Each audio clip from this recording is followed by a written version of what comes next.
لبيك اللهم لبيك. Raih pahala dakwah jariah dengan like, subscribe, klik notifikasi, lalu share ke media sosial Anda. Bismillahirrahmanirrahim. Assalamualaikum warahmatullahi wabarakatuh. Bismillah wassalatu wassalamu ala rasulillah wa ala alihi wa sahbihi wa mawalah, amma ba'd. Di antara kesempurnaan Islam adalah Allah subhanahu wa ta'ala tidak mensyariatkan suatu syariat kecuali kemudian juga disyariatkan caranya. Dan kita harus mengetahui hal ini agar amal yang kita lakukan itu tidak sia-sia. Puasa salah satu contohnya. Puasa terdiri dari rukun, ada syarat, ada rukun, ya kan? Bahkan juga ada pembatalnya. Seorang ketika melakukan atau melanggar sesuatu yang menjadi atau perkara-perkara yang menjadi pembatal puasa, maka pastikan puasanya tidak sah. Walaupun setelah itu barangkali dia, ya kan, tidak makan, tidak minum sampai maghrib dikumandangkan, adzan maghrib dikumandangkan. Pada hari itu puasanya sia-sia. Kalau dia melanggar salah satu dari sekian pembatal puasa, dan itu salah satu sebab orang tidak mendapatkan keistimewaan dari puasanya, karena batal puasanya dengan melakukan pelanggaran hal yang dilarang, ya kan, di bulan Ramadan di saat kita sedang berpuasa. Dan perkara-perkara yang dilarang untuk dilakukan yang menjadi pembatal puasa, yang pertama adalah makan. Yang kedua adalah minum, yaitu yang disengaja. Kalau kita sedang berpuasa, sadar kita berpuasa, lalu kemudian kita makan sengaja, maka pastikan puasa kita batal. Tapi kalau kita makan karena lupa, minum, walaupun sampai kenyang kita.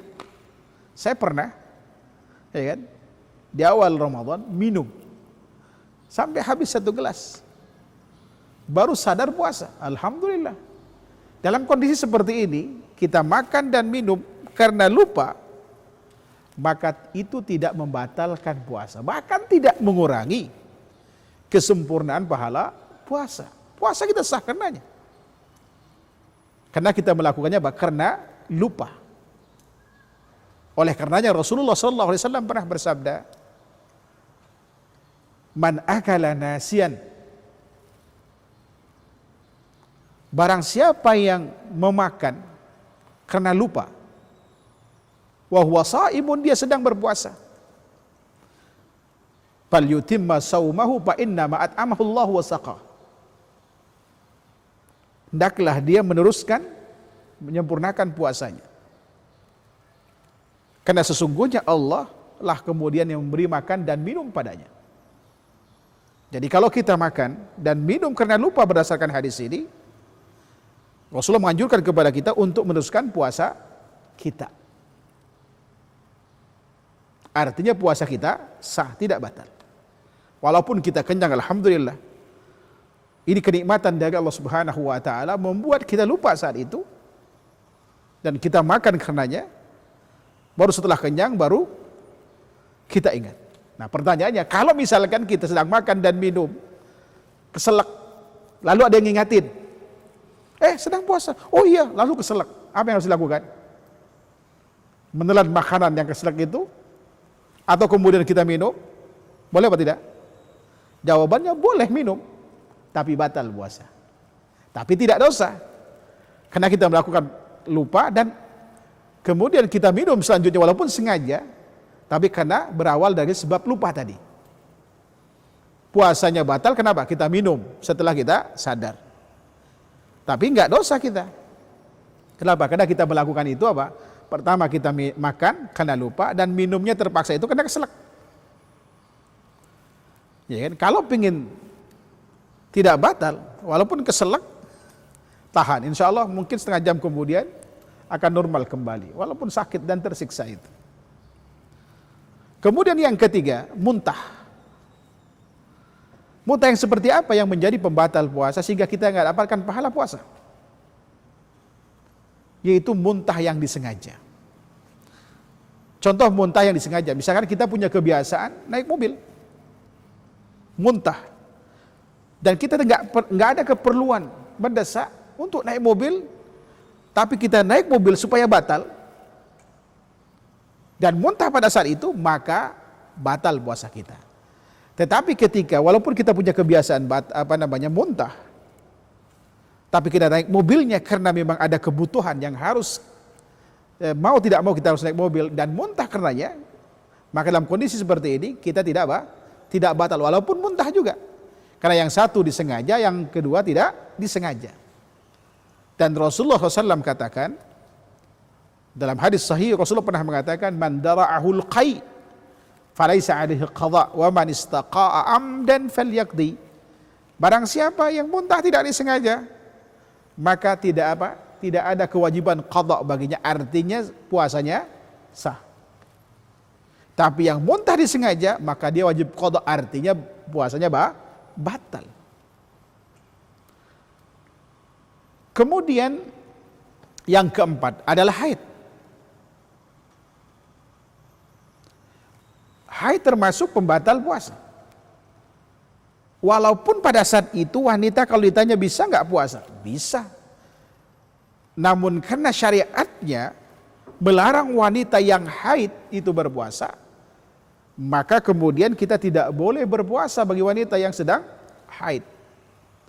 Maka dalam hal ini kaedahnya adalah terkait dengan batal puasa ini, kita harus menentukan batal puasa tidaknya itu berdasarkan apa? Dalil. Contoh tadi kayak muntah. Walaupun sama-sama muntah, bisa batal, bisa tidak, tergantung niatnya. Sengaja atau tidak sengaja. Lupa atau sengaja makan gitu. Seperti itu. Jadi ketentuannya batal tidaknya itu bukan berdasarkan apa? Perasaan kita, tidak. Sebab sumber Islam itu bukan akal, bukan perasaan, bukan tradisi, tapi wahyu. Aisyah ketika ditanya tentang kenapa wanita haid itu disuruh mengqadha salatnya, mengqadha puasanya tapi salatnya tidak, Aisyah menjawab pada saat itu. Ini saya penggal hadisnya dalam riwayat Muslim. Jawaban Aisyah pada situ, beliau mengatakan, kunna nahidu ala ahdi Nabi sallallahu alaihi wasallam fa nu'mar bi qada'is shaum wa la nu'mar bi qada'is shalah. Kami dulu di zaman Rasulullah ketika haid, kami diperintahkan untuk mengqadha puasa, tidak mengqadha salat. Ini artinya pada saat itu, ya kan, orang wanita haid itu dilarang berpuasa, namun diperintahkan untuk mengqadha di luar Ramadan. Ini artinya bahwa haid itu termasuk pembatal puasa, walau tinggal sedetik. Kan ada wanita barangkali menjelang haid gitu kan, menjelang buka, datang haidnya. Gimana? Aduh tinggal dikit banget. Ini tinggal setengah jam lagi saya haid, gimana Pak Ustadz? Saya harus qadha apa tidak? Harus qadha. Inilah ujian keimanan bagi wanita. Ada hikmah di balik kenapa wanita diperintahkan untuk mengqadha puasa tidak sholatnya. Ya kan? Walaupun mampu dia berpuasa. Sebab salah satu sebab orang tidak mendapatkan pahala puasa walaupun sah puasanya adalah ketika ngomel. Dan wanita di saat haid itu emosinya tidak stabil. Menjelang haid biasanya 1 sampai 3 hari.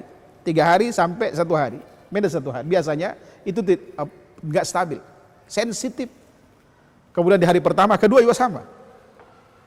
Bahkan seterusnya, namun berkurang. Ya kan? Sensitivitas itu berkurang.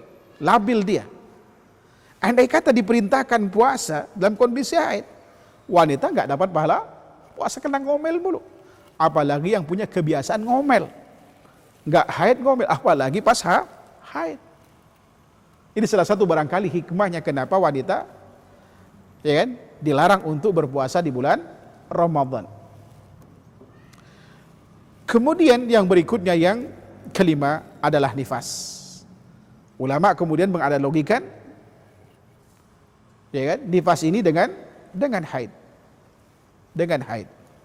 Sebab sebagaimana kita jelaskan bahwa aslinya darah nifas itu adalah darah haid yang tertahan karena kehamilan, dan baru kemudian keluar sisanya itu pasca melahirkan, sehingga hukumnya sama dengan hukum haid.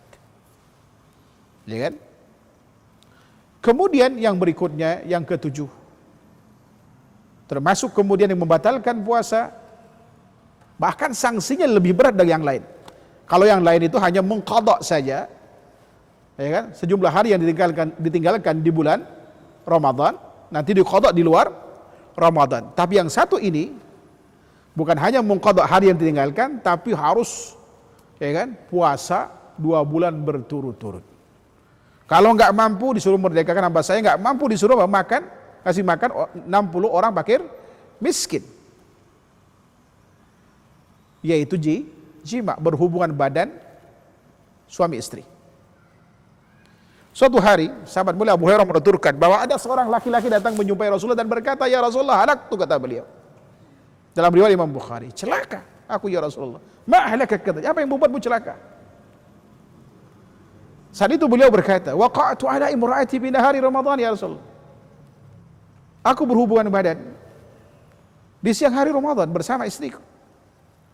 Rasulullah pada saat berkata kepadanya, "Hal tajidu raqabatan ta'tiku?" Apa kamu bisa memberikan hamba saya? Kata beliau, "La, tidak." "Hal tastati'u an tasuma syahraini mutatabi'in?" Kamu mampu enggak puasa 2 bulan berturut-turut? Beliau jawab, "Tidak." "Hal tastati'u an tud'ima 60 miskina?" Kamu mampu enggak ngasih makan 60 orang fakir miskin? Jawaban beliau, tidak. Lalu kemudian Rasulullah SAW masuk ke rumahnya, ngambil nampan berisi kurma dan disedekahkan kepadanya, disuruh perintahkan untuk apa? Bersedekah. Apa kata beliau? "Ya Rasulullah, apakah ada orang yang lebih miskin dari saya? Yang lebih butuh dari saya?" Rasulullah tertawa pada saat itu. Lalu Rasulullah perintahkan dia untuk memakan dan disedekahkan kepada keluarganya. Wasyahid di sini bahwa yang perlu digarisbawahi bahwa jima itu membatalkan puasa. Jima itu membatalkan puasa, bahkan konsekuensi sangat berat. Pertama, disuruh merdekakan hamba saya. Kalau nggak mampu disuruh puasa 2 bulan berturut-turut. Kalau nggak mampu disuruh memberi makan 60 orang fakir miskin. Kalau kemudian dia nggak mampu, ada orang lain yang bersedekah kepadanya, boleh dia bersedekah dengan yang diempatkan itu. Kalau dia tidak mampu juga, dia yang makan apa yang disedekahkan itu. Kenapa kemudian jima termasuk pembatal puasa? Ya kan? Di samping karena memang syariat Islam yang menentukan itu, yang kedua hikmahnya adalah kita dituntut di bulan Ramadan ini untuk mengendalikan nafsu birahi kita. Walaupun itu istri kita, maka kita tidak boleh melakukan hubungan badan dengannya. Oleh karenanya jangan nikah di bulan Ramadan atau paling tidak bulan Sya'ban. Sebab ada kasus beberapa tahun yang lalu, ada seorang ikhwan bilang, "Pak Ustadz, kami nikah 4 hari sebelum Ramadan. Kami nggak kuat sekarang. Boleh nggak kami safar ke Bandung?" Dalam rangka jima itu, untuk membatalkan puasa, tidak boleh karenanya. Dan salah satu sebab orang tidak mendapatkan pahala puasa adalah karena tidak menahan apa? Nafsu birahinya. Kemudian yang berikutnya, ini yang berdasarkan dalil Al-Quran dan hadis Nabi SAW. Dan ada istimbat atau kemudian fatwa dari para ulama, ya seperti Syekh Utsaimin rahimahullahu taala, memasukkan pembatal puasa adalah infusan. Ya kan? Infusan yang dimaksud adalah infusan yang mengganti apa? Makan dan minum. Kalau kemudian kita diinjeksi hanya untuk menurunkan panas misalkan, itu tidak mengapa. Tapi kalau menggantikan makan dan minum, maka menurut beliau itu bisa membatalkan puasa. Kemudian yang selanjutnya, ke-8, yaitu onani. Yaitu seorang laki-laki memaksakan keluar mani dengan cara apapun, atau dengan alat bantu, atau dengan apapun yang bisa mengeluarkan mani secara sengaja. Dia segera bertaubat, dan kemudian dia tidak boleh makan di sisa harinya itu, dan kemudian harus mengqadha. Ya kan, mengqadha puasa di luar Ramadan. Hanya sejumlah hari yang ditinggalkan itu. Kemudian yang 9 adalah masturbasi, yaitu seorang wanita mungkin dengan alat bantu atau apapun, ya kan, dia lakukan yang menyebabkan dia keluar mani karenanya, maka hukumnya sama dengan laki-laki, yaitu batal puasanya, segera bertaubat kepada Allah Subhanahu wa taala dari perbuatan ini, dan kemudian dia wajib mengqadha di luar Ramadan. Oleh karenanya menjadi penting bagi kita sejak berakhirnya sahur dengan ditandai adzan subuh sampai kemudian adzan maghrib dikumandangkan dengan tenggelamnya matahari, malam tiba, kita harus hindari seluruh pembatal puasa ini. Inilah yang dikatakan Allah Subhanahu wa taala di dalam Al-Qur'an, "Kulu washrabu hatta yatabayyana lakumul khaytul abyad minal khaytil aswadi minal fajr, thumma atimmus siyama ilal lail." Makan dan minumlah kalian. Artinya sebelum sahur itu. Sebelum waktu berakhirnya sahur, waktu sahur. Sebelum terbit fajar, sebelum adzan subuh dikumandangkan, makan dan minum sepuas kita. Sampai kemudian kita bisa membedakan antara benang putih dari benang hitam. Artinya bisa membedakan malam dan siang. Lalu sempurnakan kemudian, kata Allah Subhanahu wa taala, puasa kalian tidak makan dan minum sampai kapan? Sampai terbenam matahari, itu dengan terlihatnya malam itu datang.